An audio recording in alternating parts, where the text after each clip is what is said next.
Profesor, buenos días, compañeros de legislación. El día de hoy les vamos a presentar la Ley 1098 del 2006 o el Código de Infancia y Adolescencia. Adelante, por favor, compañero.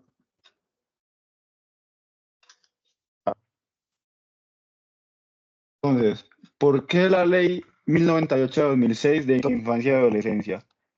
Esta ley tiene como finalidad, este código tiene por finalidad garantizar a los niños, a las niñas y a los adolescentes su pleno y armonioso desarrollo para que crezcan en el seno de la familia y de la comunidad en un ambiente de felicidad, amor y comprensión.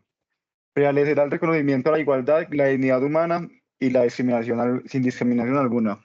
Eh, este código tiene como objeto establecer normas sustantivas y procesales para la protección integral de los niños, las niñas y los adolescentes, garantizar el ejercicio de sus derechos y libertades consagrados en los instrumentos internacionales de derechos humanos, en la Constitución Política y en las leyes, así como su restablecimiento de dicha garantía y protección será obligación de la familia, la sociedad y el Estado.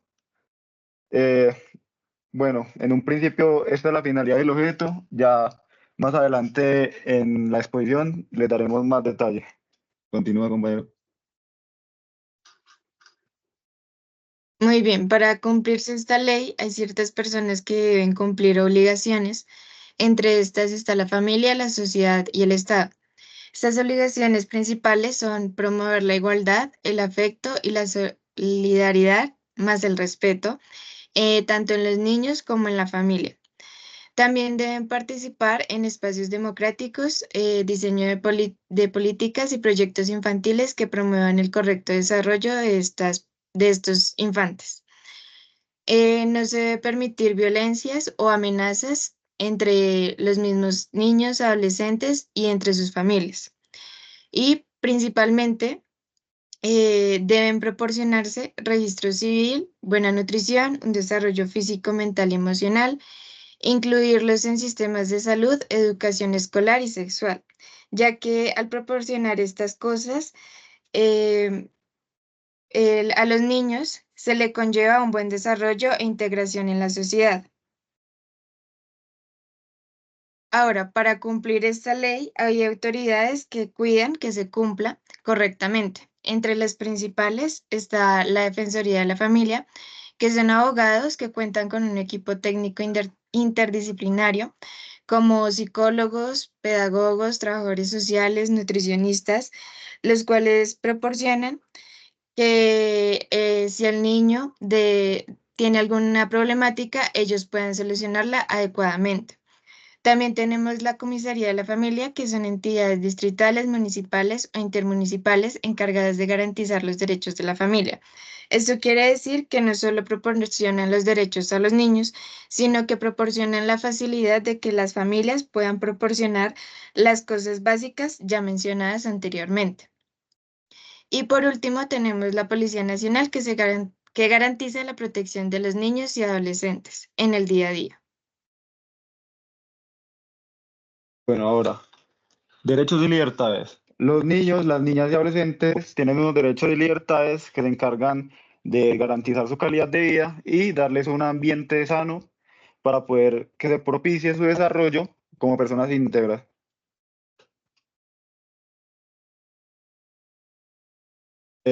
Bueno, vamos a hablar sobre los artículos y derechos que velan por los artículos que velan por estos derechos y libertades. Entonces, del artículo 17 al artículo 37 encontramos las garantías de los derechos de los niños y adolescentes. Por ejemplo, el primer artículo, el artículo 17, es el principal y nos habla sobre el derecho a la vida y a la calidad de vida y a un ambiente sano. Entonces, estos derechos del 17 al 37 se encargan de sus garantías. Entonces, es el derecho a la protección, a los alimentos, la identidad, la salud, la educación, el desarrollo integral. Entonces encontramos todo esto para que ellos puedan tener un desarrollo digno y de calidad. Entonces, esos derechos suponen a la generación condiciones dignas para la formación digna de seres humanos, como ya lo habíamos dicho anteriormente. Entonces, la ley busca principalmente que los niños sean protegidos y evitar cualquier acto que pueda vulnerarlos. Entonces, estos derechos son todos buscando eso y aparte de eso, también propician la recreación y que puedan desarrollarse de manera sana en diferentes ámbitos sociales. Ahora bien, hablamos del segundo libro, que es el sistema de responsabilidad penal para los adolescentes y procedimientos especiales para cuando los niños y las niñas adolescentes son víctimas de delitos, es decir, ellos son los causales o presuntos responsables de un delito. En el título 1, que es nombrado como el sistema de responsabilidad para adolescentes y otras disposiciones. Este se divide en cuatro capítulos. El primer capítulo, que pues son los principios rectores y definiciones del proceso, que en aspectos generales este habla sobre cómo se debe abarcar cada uno de estos procedimientos de delitos, las normas y qué autoridades especializadas se encargan de este tipo de casos para niños de 14 y 18 años de edad. Además de esto, este tipo de capítulo busca bueno, para estos procesos penales se busca lo que es mediar por medio de procesos pedagógicos, ya que son pues niños o menores de edad. Además de esto, se tiende a priorizar lo que es el bienestar del niño, siempre y cuando, sin importar el delito penal en el cual él esté involucrado. Se tiene algo en cuenta que es que cuando los niños son menores de 14 años, es decir, no entran dentro de la ley o que son personas con dificultades psiquiátricas o condiciones especiales, tienen unas medidas de seguridad y derechos diferentes a los del 18, de los 14 a los 18 años.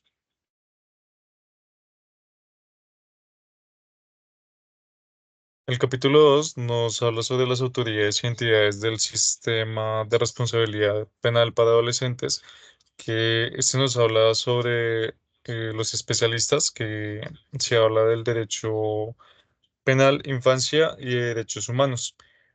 También las entidades que se mencionaban anteriormente, las que primordialmente se ven en estos casos, para lo que es cuestiones penales, son las entidades fiscales, los jueces penales, defensores públicos, como los mencionaba anteriormente mi compañera Laura, y más que todo los que tienen una influencia mayor en este caso para los derechos de los chicos es el ICBF. Estos equipos brindan el apoyo y una asesoría de autoridades judiciales para aquellos adolescentes con casos penales.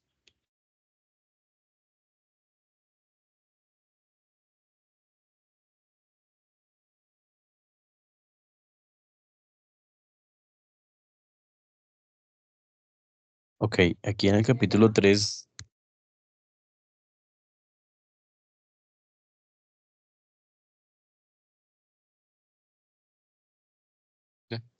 eh, bueno, de nuevo, en el capítulo 3 vamos a ver lo que es la reparación del daño. Aquí, como vemos, muestra distintas vías con las que se cuenta el adolescente infractor para pues, la resolución de su daño, que no sea necesariamente solamente la inclusión el ingreso a un lugar penitenciario. Tenemos una reparación integral, individual, colectiva y simbólica. La integral consiste pues en abordar las necesidades físicas, psicológicas, sociales y legales de los niños infractores que pues obviamente son siempre vigilados y como también ayudan a responder los tutores o los padres a cargo de ellos. En la reparación individual lo que se busca fue brindar el apoyo como específico a cada niño o adolescente infractor, em, sí, priorizando sus necesidades y derechos, ¿no? La idea es siempre como garantizar sus derechos y el derecho como a un procedimiento sin, sin errores. La reparación colectiva busca abordar causas estructurales de la violencia y pues vulneración a los derechos a nivel comunitario. También vemos en este capítulo 3 una parte un poco especial o diferente que es como principios de oportunidad. Tengamos en cuenta que el principio de oportunidad es una herramienta dada por la Fiscalía General de la Nación que busca enfocar como los recursos de administración de justicia en la investigación de las conductas lesivas. Volviendo al tema, principio de oportunidad para los adolescentes que han sido integrantes de los grupos armados ilegales al margen de la ley. Aquí hay como un capítulo especial para ellos, un artículo especial, porque pues han sido reclutados ya sea forzosamente o voluntariamente. Muchos de estos como delitos que cometen esos adolescentes, pues no va a ser ni idea de ellos ni perpetrados por ellos. Hay una parte que dice que no se aplicará principio de oportunidad cuando se trate de hechos que puedan significar violaciones graves al derecho internacional humanitario, por ejemplo, delitos de lesa humanidad, que haya participado en masacres, etcétera. Ya hay otro capítulo que habla de que queda prohibido que todo este proceso penal del niño o adolescente infractor sea utilizado como para la prensa, como que sea muy divulgado. Los niños y adolescentes tienen el derecho de que esto quede como en total hermetismo mientras se resuelve su situación.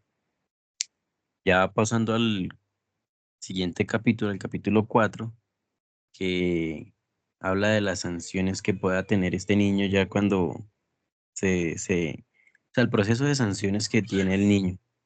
Empieza voy a leer textualmente, son 6 sanciones que es en su orden, que es la amonestación, la imposición de reglas de conducta, la prestación de servicios a la comunidad, la libertad asistida, la internación en medio semicarcelario y la privación de la libertad en centro de atención especializado. Esto depende más pues, de la gravedad del delito que cometan y pues de cómo se lleve el proceso con el adolescente infractor y qué es lo que vea necesario el juez y todos los actores involucrados para, primero, como siempre y en todo este, esta ley, garantizar el derecho de los niños y adolescentes infractores. Mm, ¿Qué más podemos decir? Pues las sanciones, la finalidad de estas sanciones como que tienen, como decía, una finalidad protectora, educativa, que el niño, niña y adolescente infractor como que em, se aprenda de los delitos que comete, que se eduque, que crezca como personalmente. En todo momento siempre cuentan con el apoyo de la familia o de sus tutores encargados y pues de especialistas. Algo para destacar también en este capítulo, que es que el juez puede modificar como la pena dependiendo de las necesidades del adolescente. Tenemos algunas diferencias entre la internación en medio semicarcelario y el carcelario. En ambos tienen todos los niños, niñas y adolescentes hasta los 18 años, pues de 14 a 18 tienen el derecho pues de comunicarse constantemente con sus familias y demás, a diferencia pues del sistema penal para adultos que obviamente prohíbe todas esas comunicaciones con los demás. Siguiente.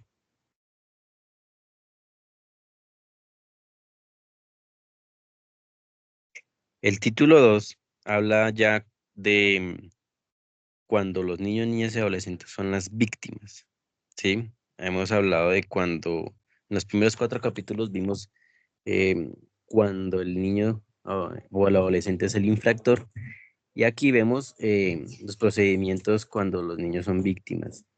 Aquí vemos que para destacar como derechos especiales de los niños, niñas y adolescentes, eh, siempre como que estos delitos no precluyen, ¿sí? Los adolescentes, los adultos que cometen delitos con ellos o contra ellos tienen como la diferencia de que estos delitos no precluyen. Tenemos en cuenta que muchos delitos la preclusión es una parte de nuestro sistema judicial, pero cuando estos se cometen contra los niños menores de 18 años, obviamente no tienen esta como alivio de preclusión. Em, ¿Qué más podemos decir? ¿No? Es más o menos, habla todo de lo que es víctimas de cuando los niños son víctimas.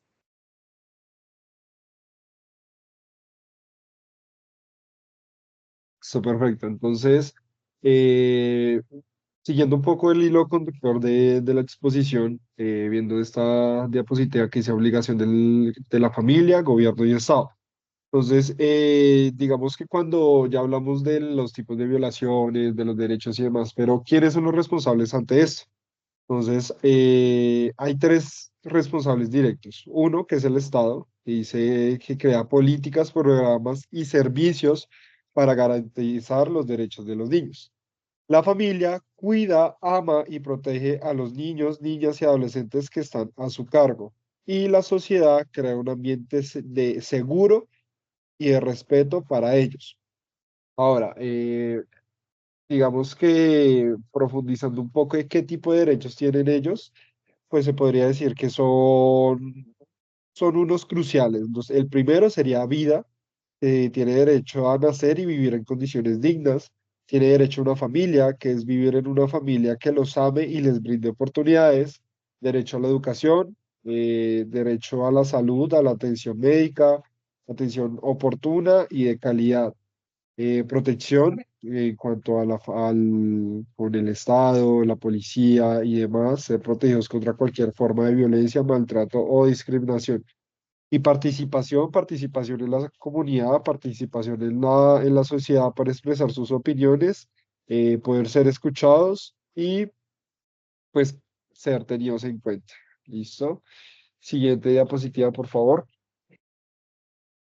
Listo, entonces para finalizar esta ley vamos a hablar del libro 3 que es el Sistema Nacional de Bienestar Familiar, Políticas Públicas e Inspección, Vigilancia y Control. Este es el último libro que constituye toda esta ley. Siguiente, por favor. Listo, entonces en este capítulo, que es un capítulo crucial de la ley, habla sobre la legislación colombiana que establece el marco normativo para garantizar la protección integral de los derechos de nuestros niños, niñas y adolescentes y se centra en tres pilares fundamentales. Siguiente, por favor. Listo. El primero de estos pilares sería el Sistema Nacional de Bienestar Familiar, que su abreviación sería SNBF. Este es una estructura organizada que coordina las acciones del Estado y la sociedad para asegurar el bienestar de la infancia y adolescencia. Entonces, pues como bien lo dice, este es como la entidad organizada que vela por la calidad de vida de nuestros niños. Siguiente, por favor. Como segundo pilar tenemos las políticas públicas, que son orientaciones esenciales que guían la formulación, implementación y evaluación de programas y acciones dirigidas a proteger y promover los derechos de los menores. Discutiremos un poquito sobre estas políticas, pues que buscan mejorar la calidad de vida de nuestras futuras generaciones, que eso es a lo que debemos proyectarnos, a lo que debemos trabajar por el futuro de los niños, de nuestras generaciones, para así cambiar nuestro país. Siguiente, por favor. Y como tercer pilar tenemos la inspección, vigilancia y control, que son los mecanismos establecidos para supervisar y garantizar el cumplimiento de las normativas y estándares establecidos en el SNBF.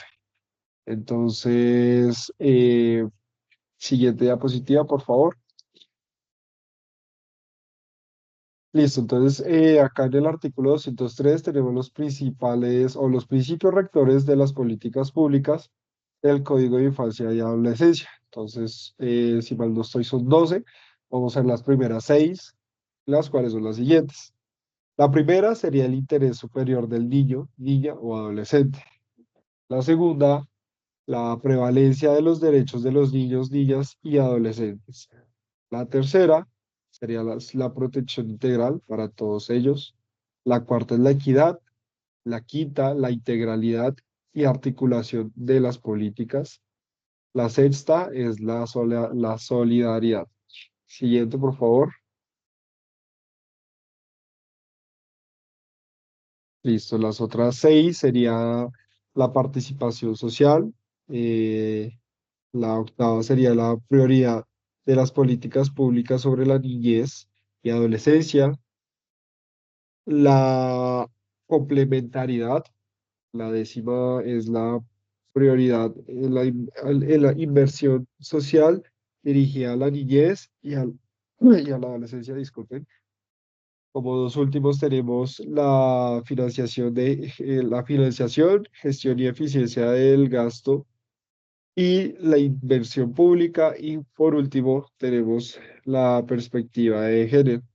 Todos estos ítems son pues, los que componen al Código de Infancia y Adolescencia para, como bien se dijo, garantizar los derechos, la vida digna y de calidad de nuestros niños, que no, que la idea no sería que, o sea, la idea sería que todos pudiesen vivir con todos estos derechos y todos estos ítems, ¿no? Vemos que en el país pues, se presentan muchos casos de, pues, de violaciones, de violencia contra ellos, entonces hacer hincapié en eso. Por último, siguiente, por favor. Tenemos este video que básicamente habla sobre un pequeño resumen de toda la ley de todo este tercer capítulo. Entonces, podríamos ver un poquito, más o menos a la mitad, para finalizar nuestra presentación, por favor.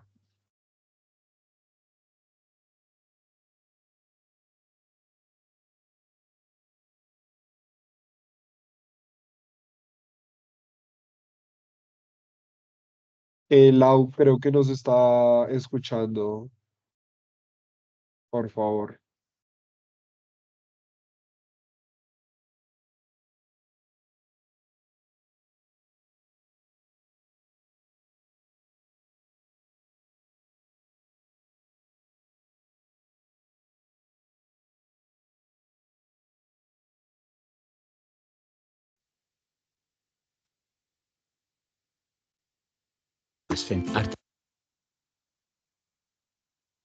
Listo, perfecto, ya se escucha, gracias. Libro 3. Sistema Nacional de Bienestar Familiar. Políticas Públicas e Inspección, Vigilancia y Control. Sistema Nacional de Bienestar Familiar y Políticas Públicas de Infancia y Adolescencia. Artículo 201. Definición de políticas públicas de infancia y adolescencia. Conjunto de acciones que adelanta el Estado, con la participación de la sociedad y de la familia, para garantizar la protección integral de los niños, las niñas y los adolescentes. Artículo 202. Objetivos de las políticas públicas. 1. Orientar la acción y los recursos del Estado hacia el logro de condiciones sociales, económicas, políticas, culturales y ambientales. 2. Mantener actualizados los sistemas y las estrategias de información. 3. Diseñar y poner en marcha acciones para lograr la inclusión de la población infantil más vulnerable a la vida social en condiciones de igualdad. 4. Fortalecer la articulación interinstitucional e intersectorial. Artículo 203. Principios rectores de las políticas públicas. 1. El interés superior del niño, niña o adolescente. 2. La prevalencia de los derechos de los niños, las niñas y los adolescentes. 3. La protección integral. 4. La equidad. 5. La integralidad de articulación de las políticas. 6. La solidaridad. 7. La participación social. 8. La prioridad de las políticas públicas sobre niñez y adolescencia. 9. La complementariedad. 10. La prioridad en la inversión social dirigida a la niñez y la adolescencia. 11. La financiación, gestión y eficiencia del gasto y la inversión pública. 12. La perspectiva de género. Artículo 204. Responsables de las políticas públicas de infancia y adolescencia. son responsables del diseño, la ejecución y la evaluación de las políticas públicas de infancia y adolescencia en los ámbitos nacional, presidente de la República; departamental, gobernadores; distrital y municipal, alcaldes. En el nivel territorial se deberá contar con una política pública diferencial y prioritaria de infancia y adolescencia. El gobernador y el alcalde realizarán el diagnóstico de la situación de la niñez y la adolescencia en su departamento y municipio, con el fin de establecer las problemáticas prioritarias que deberán atender en su plan de desarrollo. Instituto Colombiano de Bienestar Familiar mirará las estrategias de corto, mediano y largo plazo que se implementarán para ello. 2. Sistema Nacional de Bienestar Familiar. Tiene a su cargo la articulación de las entidades responsables de la garantía de los derechos, la prevención de su vulneración, la protección del establecimiento.